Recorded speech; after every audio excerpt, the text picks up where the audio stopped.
7:30, so I think we'll get started. Jeff Hoffman, that's me. I'm now a professor at MIT. And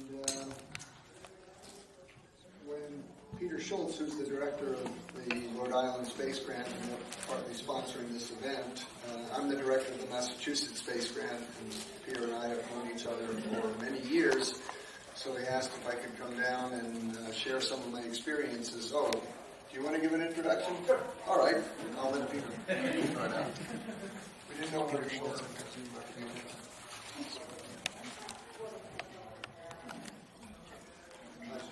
Sorry.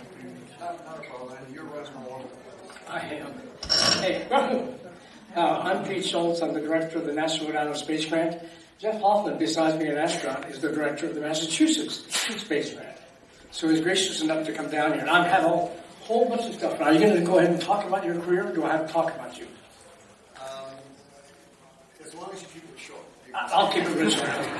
Born in Brooklyn, Eagle Scout, Amherst, Amherst up in Massachusetts. Rice University for the master's, then went on for a PhD in astrophysics.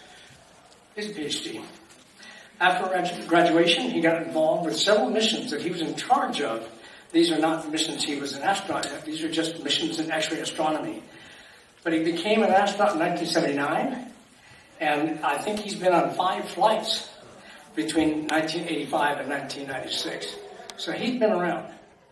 I think he used to be, 7 foot?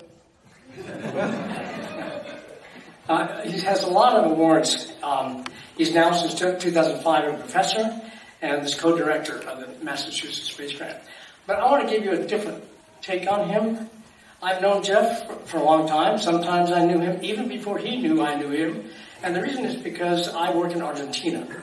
And in Argentina, there was a young man who works now, he was at the time in the Argentine Air Force.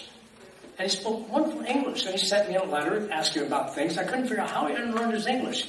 And I was working down in Argentina, and he told me the story.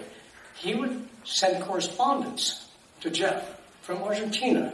This is in the 70s? Yeah. This is in the 70s. He basically learned his English by writing to Jeff. Jeff spent the time and talked to him. He wanted to be the first Argentine astronaut, but it didn't happen because Argentina didn't have a chance to do it. But that was the goal.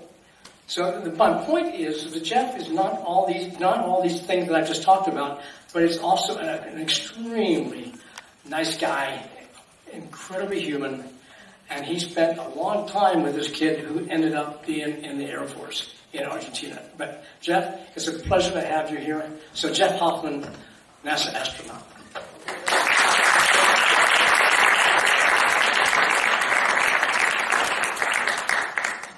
So I'm going to talk a lot about my own experiences in space, but given that we are celebrating the 50th anniversary of the moon landing, and actually 50 years ago at this time, they would have already landed, and they would be getting ready to do the first step on the moon.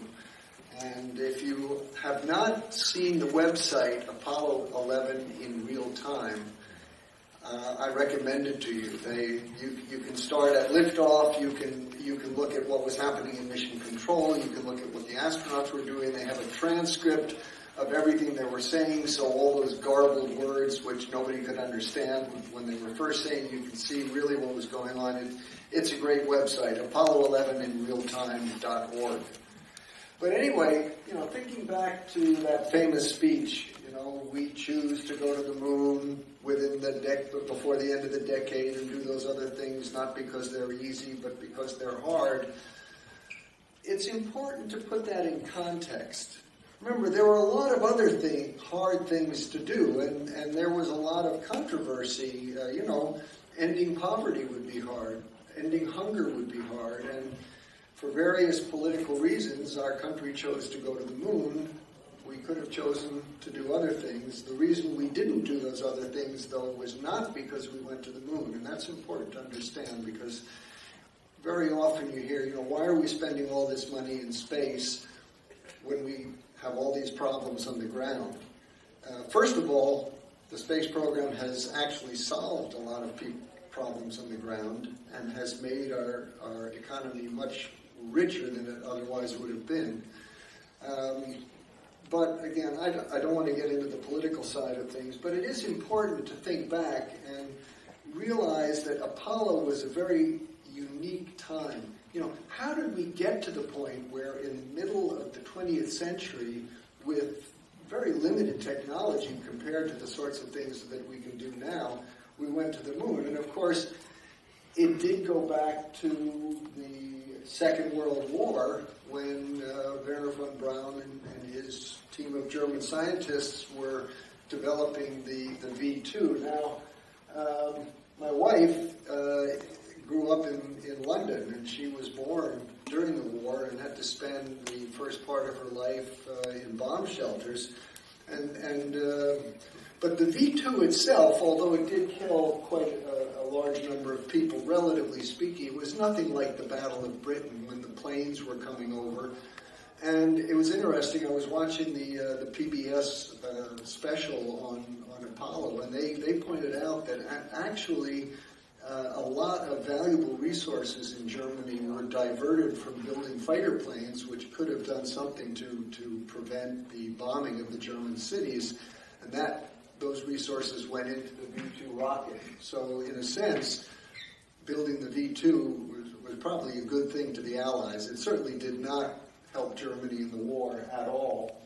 But it left us a legacy, because a lot of the technology of what it takes to launch a rocket, the fuel system, the guidance system, you know, in a sense, we are still flying Werner von Braun's V2 rockets. They're a lot more sophisticated, they have better materials, but the basic rocket technology was developed at this time. He and his team came over to the U.S. I remember when I was a little kid, we saw pictures of these V2 rockets going up, and that was really the exciting thing, because that people realized that you didn't necessarily need airplanes to drop bombs on your enemies. And of course, we were then engaged in the Cold War with the Soviet Union. The Soviets didn't have nearly the strategic bombing capability that the U.S. did. They put a lot of effort into developing powerful rockets. And it was really a function of the Cold War that so much money was put into the development of rocketry.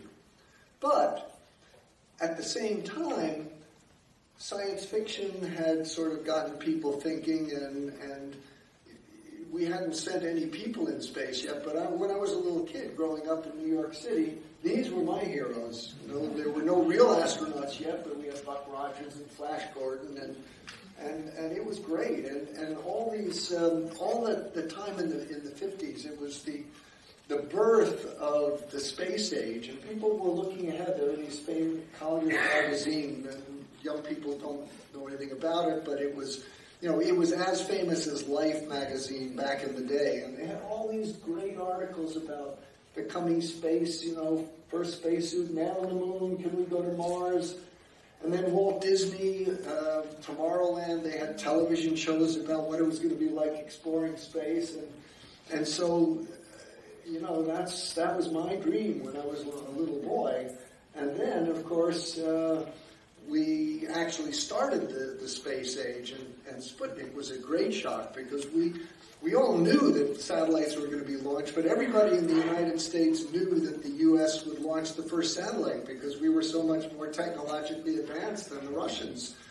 And yet there it is, Sputnik 1 and then Sputnik 2 with Laika the dog. I have to say, Sputnik was one of the best things that ever happened to our country, because it really forced a self-examination, and a tremendous amount of money went into improving the what we now call STEM education. I went to graduate school on a National Science Foundation fellowship, which was established in reaction to Sputnik, that we needed more scientists and engineers. So that's what led then to the space race. And what I hope to leave you with is the realization that Apollo grew out of a very special set of circumstances, politically, socially, economically. And if we're going to go on and explore space, we can't hope for another Apollo program. We have to do it in a much more economical and reasonable way. But the fact that the Cold War competition between the U.S. and the Soviet Union came to be seen in terms of, which country can produce the best technology, and how do we measure that? Well, what can you do in space? And so all this incredible effort was funneled into developing space technology and doing, more and more first things in space. And for a long time, the Russians were ahead. They had bigger rockets than we did. To be honest, it's because they couldn't make bombs as small as our scientists could, and so they had to develop the bigger rockets, which were not so efficient as ICBMs, but they were great for carrying people. And, Yuri Gagarin, first human in space, that's really what started things, and we were still playing catch-up. They launched then the first woman, they launched the first 2 people in space, and it went on and on. The Mercury astronauts, like every red-blooded American boy at the time, I really wanted to be an astronaut myself. Unfortunately, red-blooded American girls didn't have the right role models then. Luckily, they do now, and we have men and women as astronauts. But I realized very early on that all of these astronauts were military test pilots, and that was not a career for me. I was really interested in science. I was studying astronomy. But I was fascinated with the space program, so I followed as we went on with Gemini, the first spacewalk, and then that magnificent Saturn rocket. And, with all the build-up, finally, the decision to go to the moon was part of this competition between the U.S. and the Russians. And what are we going to do? They have bigger rockets than we do. Well, von Braun and his team, together with a lot of the other NASA people, realized that just putting up a space station, no, they could do that with their rockets. Even maybe sending a loop people around the moon. But to actually land on the moon and have people there and bring them back, you need a rocket much bigger than anything the Russians had. And von Braun and his team said, we can build that rocket, and we can build it before the Russians can. And they did it. And that's what Kennedy was talking about when he made that commitment. And so, of course, there we are on the moon. So, as I said, this was a very unique time. Arthur C. Clarke, the famous science fiction writer, refers to the Apollo program as a technological mutation. In other words, had it not been for the Cold War and everything that went into the motivation to spend the enormous resources that our country spent on Apollo. Remember, 400,000 people at the peak were working on Apollo. It was extraordinary. Had we not had that competition and we had basically just gone ahead as scientific missions with progressive improvements in our exploration capability, Clarke believes that really it would have been the 21st century before we could get back to what we would get to the moon. And that's kind of what we're doing now in the current attempts to go to the moon. We realize we have to do it in a way that is sustainable, and that means it has to be much more affordable. But with the advances that have been made in rocketry, being able to reuse rocket, and a lot of the advances in being able to reuse consumables and equipment, hopefully this will be possible. And he went on, and so as I said, you look at the bottom, it really was extraordinary, from the launch of the first satellite to man on the moon, 12 years. From the first human space flight in 1961 to man on the moon, 8 years. Extraordinary. After Apollo 11, there was a big question, what should we do? We were in a moon race, and we won. There were many people who felt that, first of all, Apollo was too expensive. and also that it was too dangerous. Well, there's no question, it was very risky. I think Apollo 13 showed that, and many people don't appreciate how risky it was. And despite Apollo 13, Apollo was so successful that I think a lot of people don't realize how close to the hairy edge those astronauts really were. As far as the economics, at this point the Nixon administration had taken over. We were starting to get more seriously involved in the Vietnam War, and they decided, well, we really can't afford to continue the Apollo program. But luckily, we did get a few more flights, culminating in the final 3 flights, which we did extraordinary things with the rovers and the depth of exploration. But in the end, it was canceled. And by the way, people said we couldn't afford to continue doing Apollo. Well, believe it or not, we paid for the Vietnam War, and that was a lot more expensive than Apollo, and I don't think we got nearly as much out of it. What we got out of it was not nearly as beneficial. Anyway, we had a few Saturn rockets left. One of them was used to launch Skylab, our first space station, but the others, believe it or not, I mean, it's not like we were spending the money to build more Saturn rockets. We had built them. They were ready to fly, and they're just sitting on the ground as museum pieces. When the Russians cosmonauts came over for the Apollo-Soyuz program in 1975, and they saw these, their comment was, "This is an extraordinary model. It looks so realistic, so lifelike." And when they were told that, no, this was a real rocket, you mean you built this rocket? You spent all that money to build it, and you never used it? It's just, anyway, it's amazing. All right, now my personal story. The last 2 Apollo flights in 1972, I had finished up my doctorate at Harvard and had gone to do work with a high-energy astrophysics group at the University of Leicester in the UK. I was planning to spend 1 year there, but I met a lovely English woman, and one thing led to another, and 3.5 years later, we were getting ready to come back to the U.S., and I, at this point, had a wife and a 10-week-old son. So while I was over there, we were actually looking at X-rays, high-energy radiation coming from the stars and galaxies, which, luckily for us, doesn't penetrate the atmosphere.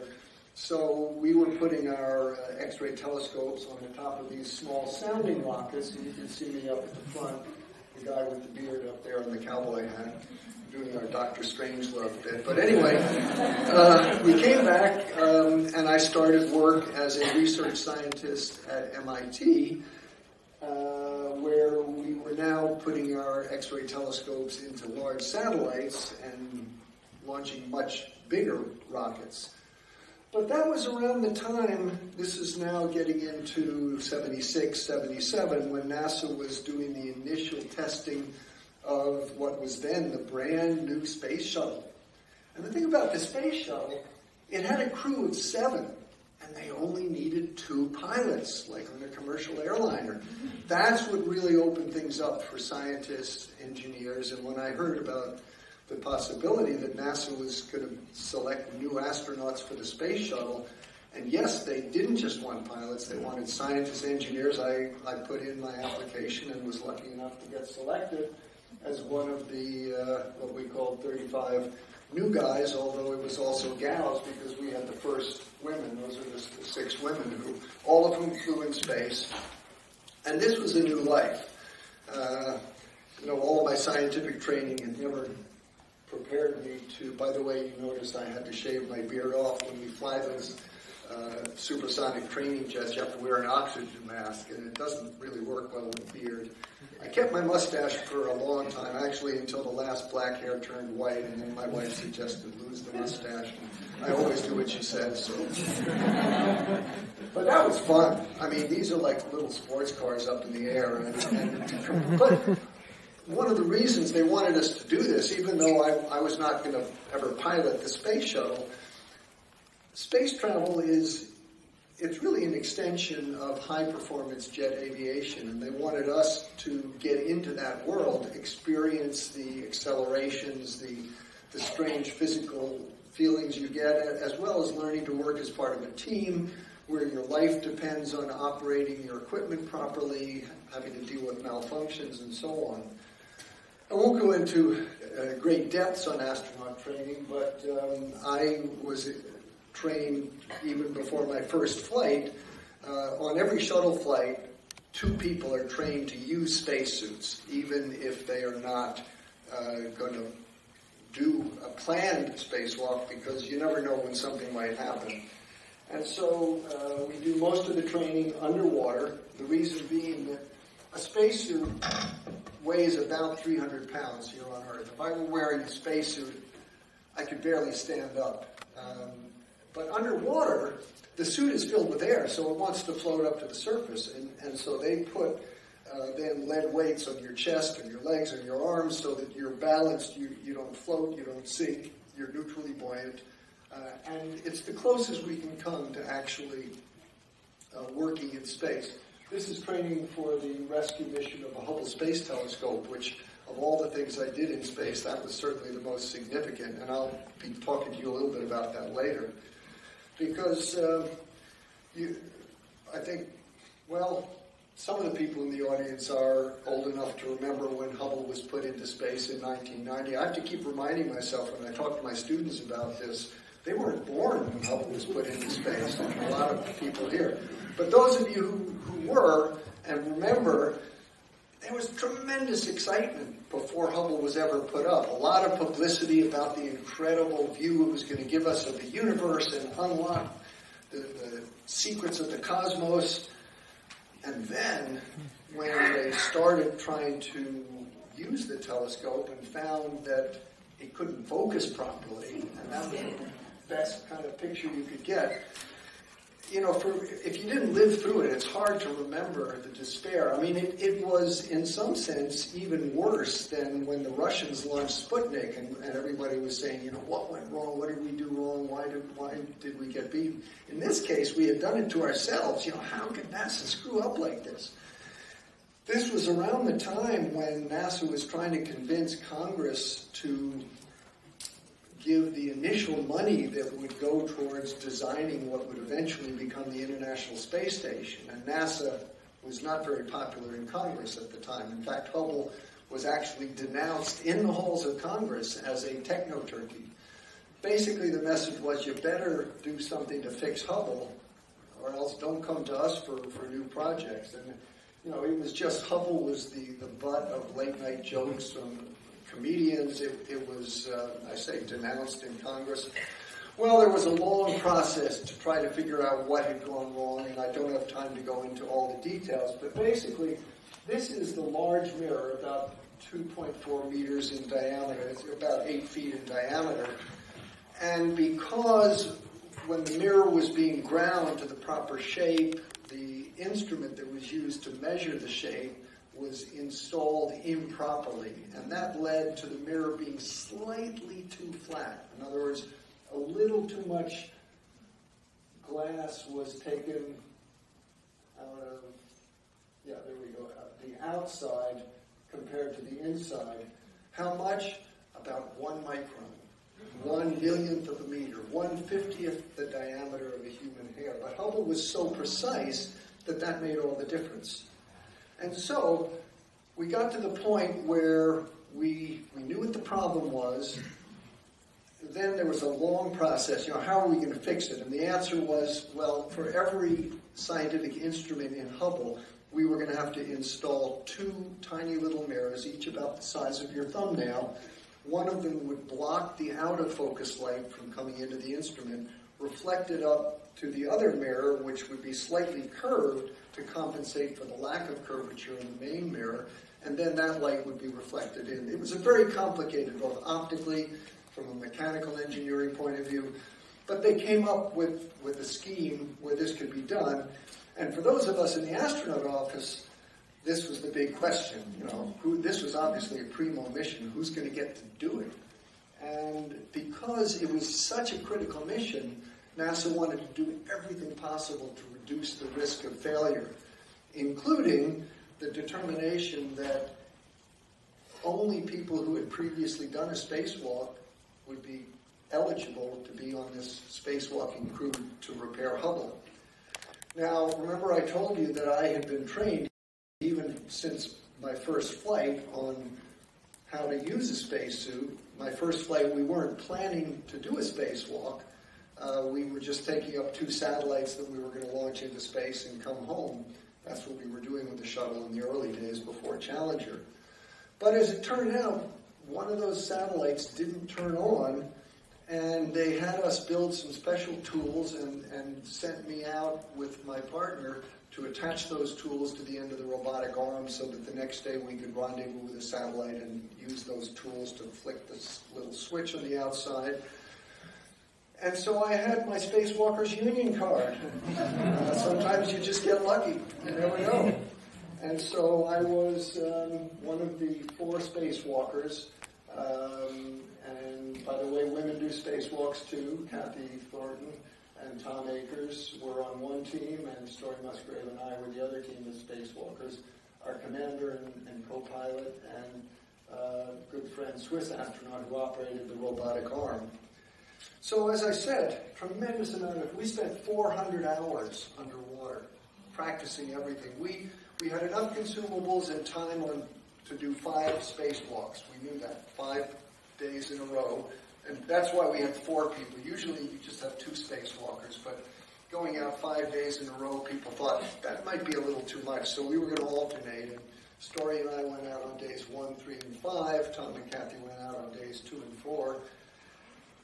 Going down to the Cape, seeing your vehicle on the launch pad is really exciting. The night before launch, they light everything up. There was actually a total eclipse of the moon that night. It was really something. December the 2nd. My second flight had been also on December the 2nd. And, I show this, going back to Apollo. There were so many people watching the Apollo launch and the Apollo mission because everybody had heard about it. Well, for those of you who remember our Hubble mission in December of 1993, this was another situation in space where everybody had heard about it. Everybody knew what a disaster Hubble was, and everybody knew that we were going to go up and try to fix it. And, could NASA really pull this one off? A lot of people thought that they had bitten off more than we could chew. And so the NASA people have told me that more people watched our Hubble mission on TV than any other space mission except Apollo 11. And it was certainly a thrill for us when after over a year of really intense training, we finally left the ground. We were getting ready for a spacewalk. When you're in the shadow of the Earth, it can get really cold. And so right over our skin, I'm wearing long underwear, just like you wear when you go skiing, although the atmosphere inside a spacesuit is pure oxygen, so you have to be really careful about flammability. So it's all made of Nomex, which is a fire-retardant fabric. That's to keep you warm. But when you come into the sunlight, it can get really, really hot. And so you need a liquid cooling garment, which is what I'm putting on over the long underwear. And there's hundreds of feet of plastic tubing, and we have cold water, which is cooled off by a cooling unit in our backpack, and then I can run as much coolant over my body as I need just to keep me comfortable. Getting into a spacesuit, it's a pretty tight squeeze, and you can sort of see it's a good feeling. My face looks pretty red there. But you don't want a big bulky spacesuit because you don't want to be floating around inside the spacesuit. Remember, we're weightless up there. Finally get in the spacesuit, and there's 2 things to comment on now. First is, we can't do anything out there without very specialized tools. And the people who made our tools for Hubble, they were just spectacular. We had all sorts of specialized tools. We tested them all out on the high-fidelity mock-ups that they had at NASA. But look how many there are. We have a tool carrier on our chest, but every one of those tools has to be tethered because you don't want the tools floating away. Just managing all those tools takes a lot of practice and training and care when you're doing it. The other thing, I've got my helmet on. A spacesuit is like think of it as a human-shaped balloon. You've all played with those long, thin party balloons. You know, when you want to bend them, they snap back. And the higher pressure, the harder it is to bend. That's the way a spacesuit works. I want to bend my arm. The spacesuit wants to snap back, so I got to work. And the higher the pressure in the spacesuit, the harder I have to work. So we want to run our spacesuit at as low a pressure as possible. So we don't bother with any nitrogen. You know, over the long term, yeah, we need nitrogen. But we can live for quite a long time just breathing oxygen. And we do that at low pressure, only about 0.3 of an atmosphere. But if you go from 1 atmosphere to 0.3 of an atmosphere, the nitrogen in your blood will bubble up. It's like getting the bends from a scuba diver who comes up too fast. So I actually have to, after I put my helmet on, we flush the spacesuit with oxygen so that I have no nitrogen left there. And then I have to breathe pure oxygen for 40 minutes to get enough nitrogen out of my blood that I'm not going to get the bends when I depressurize. But we know how to do that, and man, when you open the hatch and you go out and get that first view of the Earth, and I mean the shuttle had great windows, but nothing like the view you get out of a space helmet. We had just installed the new camera which was going to properly focus, and this was a lot of the famous pictures that you've seen from Hubble were taken with this camera. The old camera, which we removed, is just getting ready to be put back in, and we'll take that back to Earth. But while the ground was checking it out, I just asked the arm operator, Claude, to fly me out over the wings so I could take a picture and share with people, you know, what does it look like when you're out doing a spacewalk on Hubble? And it's a very wide angle, so there's a lot of optical distortion. The Earth is not really flat, believe me. Every 90 minutes. Here's Hubble, here's the Earth. You notice that the thin blue line, that is the Earth's atmosphere. That's how thin it is. You go out on a nice day and you look up at the big blue sky and it looks like it goes on forever. It is not. And that's one of the things that you get from being in space is the view of the Earth as a finite planet, the view of our atmosphere as this tiny layer. Anybody who thinks that we can continually pour anything we want up into the atmosphere and it's not going to make any difference needs to look at pictures like this. But in any case, that's my partner's story, and these are the boxes that we took all the equipment.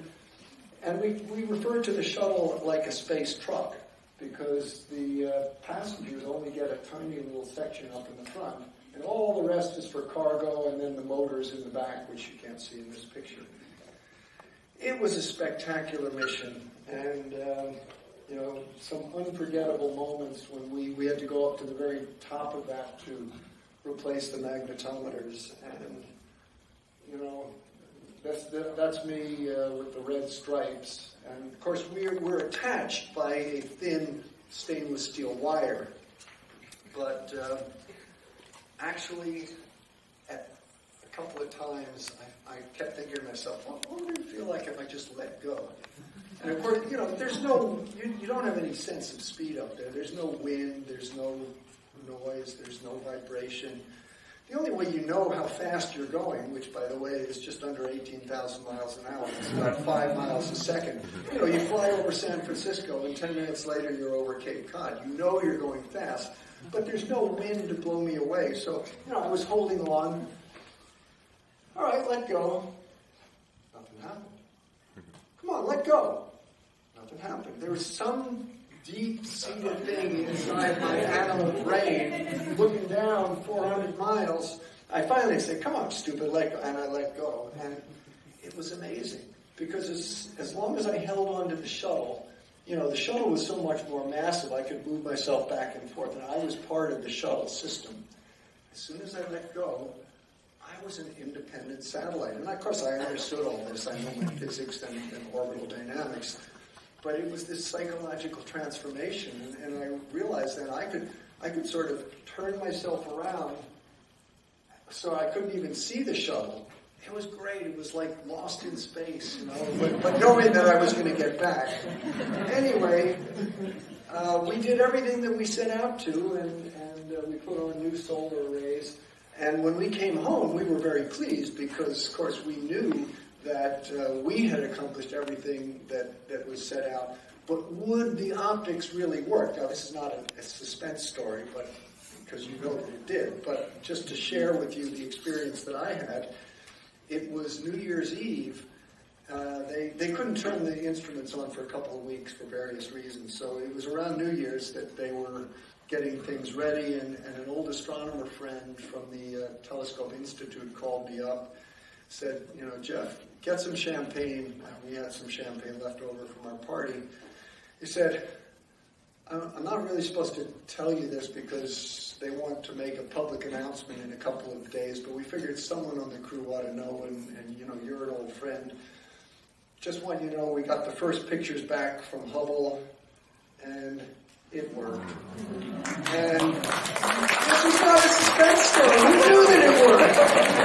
But anyway, it really was exciting. And of course, the rest is history, because Hubble has gone on to produce these iconic images. You've probably all seen this, the birth of stars here, Let There Be Light. I mean, it's biblical. I still get goosebumps when I look at things like this.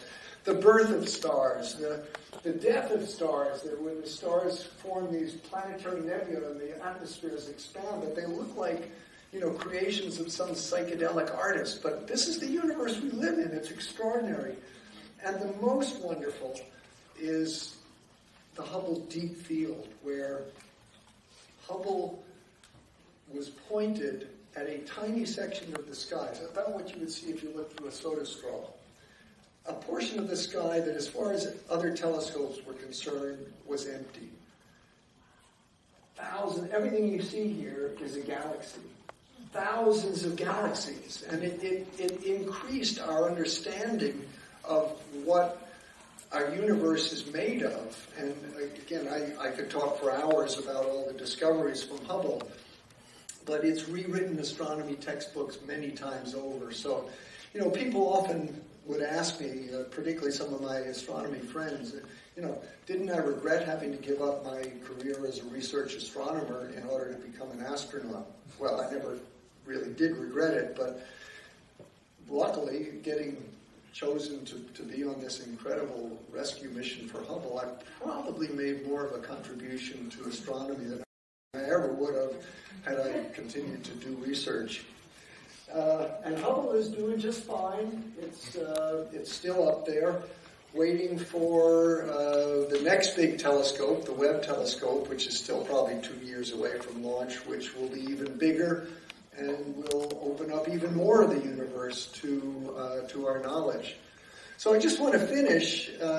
People have said, well, what do you do after you're an astronaut? What do you do for excitement? Well, if you're going to be happy, first of all, you have to reconcile yourself that nothing I do is probably going to be quite as exciting as sitting on top of 4.5 million pounds of high explosive and lighting the fuse and riding up into space and doing spacewalks. But nevertheless, I've been very fortunate. After my 5th flight, NASA actually gave me a choice. They said, Jeff, you can have another flight. We actually need some space-suited trained astronauts to start building the space station. But we got this other job. NASA has a representative in Europe because we have so much scientific cooperation. So if you want, NASA will send you over and you will be working at the U.S. Embassy in Paris, living in Paris for 4 years at government expense. So you got to choose. Space, Paris. We chose Paris. A little help from my wife on that one. But we had a wonderful time. And after 4 years, I came back to MIT, no longer as an astronomer because I hadn't done really any astronomy research for many years, but I had learned a lot about space engineering, and so I'm in the Department of Aeronautics and Astronautics, hopefully training the next generation of astronauts. In fact, one of our former students, we hired him back as a professor. He stayed with us 1 year, and then he got selected as one of the new group of 12 astronauts. So MIT has produced more astronauts than any other university other than the military academies. But I've been able to continue my interest in space. I'm never going to get to Mars myself, even though that's a long-term goal for space flight. But for the very first time, NASA is going to be sending, it will be on an experiment, it will be on the Mars 2020 rover, which will launch, hopefully, well, the launch window opens July the 17th of next summer, so we're hopefully less than a year from launch. MOXIE stands for the Mars Oxygen ISRU, which is In Situ Resource Utilization Experiment. And what that basically means is, you know, when we went to the moon with Apollo, they took everything they needed. They didn't have to recycle anything. They didn't recycle their water. They had all the food they needed, all the oxygen they needed. We can't do that if we're going to go to Mars and stay mission lasting several years. We need to be able, like explorers have done since time immemorial, to live off the land. And all experiments up to this point that have gone to Mars have been sent to study Mars. So it's really a commitment now that NASA is making for our experiment. We'll actually take carbon dioxide from the Mars atmosphere and electrolyze it.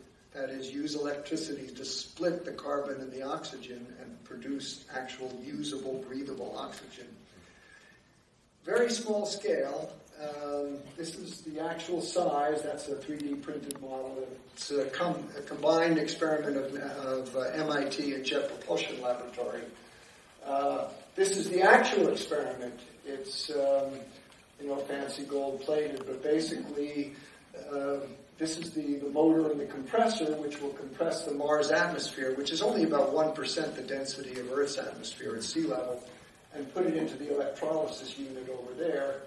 And then, we're not going to do anything. We don't have any living organisms who need to breathe the oxygen. We're just going to measure it, verify that this process works, so that someday NASA will be able to use it when we actually send people to Mars. Here it is being installed into the rover, and the rover will look very much like the Curiosity rover, which is currently going around on Mars. And I suspect you're going to hear about it. When the experiments for this next rover were selected back in the summer of 2014, and it got a lot of publicity, and the experiment that got more publicity than any others was ours. I think it's because a lot of the geology experiments are fairly arcane and people don't really understand it. Everybody knows what oxygen is, and so that got into the headlines, and it's going to be critical because, frankly, if you want to put a ton of anything on the surface of Mars, you need to put about 15 tons of rocket propellant in orbit around the Earth to propel that 1 ton all the way to Mars and land. And so, we reckon we're going to need tens of tons of oxygen, not just to breathe, but to power the rocket, assuming that you want to come home from Mars. You need a rocket to get off the surface, get like they did on the moon. And that's partly going to be fueled by oxygen. 30 tons of it, roughly. That means you would need 450 tons of propellant in Earth orbit just to bring a bunch of dumb oxygen to the surface of Mars. Wouldn't it make sense if you could make the oxygen on Mars? You save a heck of a lot of money. And that's the idea. So, as I say, I'm not going to get to Mars myself, but in the kind of twilight of my space career, it's nice to know that I'm working on an experiment which ultimately is going to help humans when they finally do go to Mars. But I've had a good ride, and I love talking about space, and that's kind of my farewell, because it's almost time for the water fire. And I had a niece who went to Brown University, and we came down several times to try to see it, and something always happened. We never have seen it, so I'm looking forward to seeing it tonight. I wish it were a little cooler outside, but still, I don't think the fire is going to make things any hotter than it already is. So, anyway, it's been a pleasure talking with you, and let's go out and enjoy the water fire.